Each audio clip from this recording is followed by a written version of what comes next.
It's taxing our people to try and make sure that we're doing everything we can to not only keep our community safe, but keep ourselves safe while we're out there.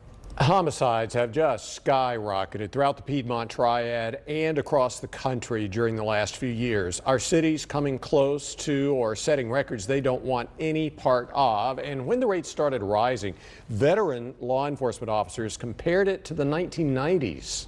Some saying it is not as bad now as it was then, but as Fox 8's Michael Hennessy explains, some of our longest tenured officers say that is not the case. I heard a couple gunshots. It's a trend of terror. I just heard like 8 pistol shots go off. Of tragedy taking over cities and towns. Yeah, there's blood on my neighbor's sidewalk. Body counts rising. Victims' ages declining. One person got shot in the head. Yeah, he out here laying in the ground. He dead. Shooters' ages just as low. People pulled up and shot them. It presented itself in the late 2010s, peaking in the 2020s. But for a while, law enforcement would point further back, about 30 years. 84. Winston-Salem Assistant Police Chief Wilson Weaver, a near 40-year veteran of the department. There's nothing going on in any large city in this country that's not happening right here in Winston-Salem, North Carolina. Reflecting on the violence of the 90s, he blames the epidemic that was crack cocaine. What we saw was the violence associated with the open-air drug markets. Dealers openly selling in hot spots throughout the city. As we pulled into the area, we had so many people that were coming up trying to sell drugs to us. We kind of identified who all claimed that they were selling, and then we'd come back in within a few minutes with, uniformed officers, and we were able to pick up several guns that they had hidden. But with so much money to be made, some started pretending. So you may have someone who was selling what may appear to have been rocks on the ground, or, those small stones that you have in aquariums, things along those lines, and trying to pass those off as crack cocaine. And that would cause its own problems. Winston-Salem saw 30 homicides in 91. That number jumped to 41 in 92, 43 in 93, and peaked at 44 in 94.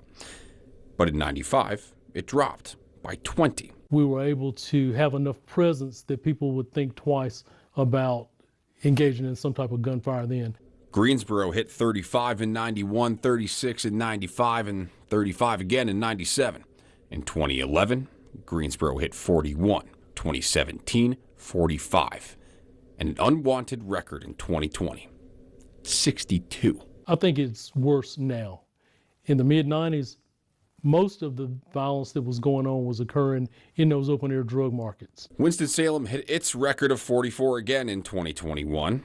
But while the open-air years resulted in more drug-related killings, Weaver says today's are spread out over the city, often between people who know each other, over something we didn't have in the 90s, social media. They decided they're going to retaliate against those people through gunfights, gunfire, and we have no ability to predict when that is going to occur. And with something they also didn't have in the 90s, massive vacancies.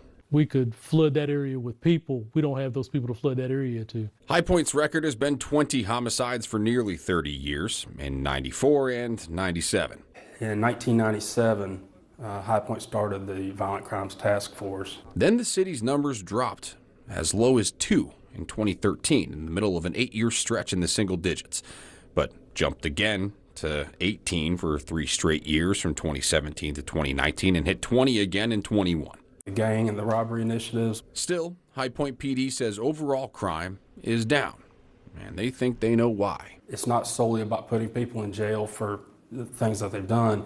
It's a partnership with the community. Partnerships and initiatives, including people, cars, guns, and locations. As long as we're focusing on the right people in the right places and getting guns off the street, then we're going to continue to drive crime down. In the world of cameras and real-time crime centers, our local agencies are trying to balance the void of vacancies with technology, using data to try to anticipate the unpredictable. Pushing all of our resources everywhere we think we're going to need them. Knowing the true solution lies in the truth and who's willing to tell it. A party over on Walltown Street, at least 30 people there, and no one will give us the identity of the shooter, even though it was one of their loved ones that was killed. In the Triad, Michael Hennessy, Fox 8 News.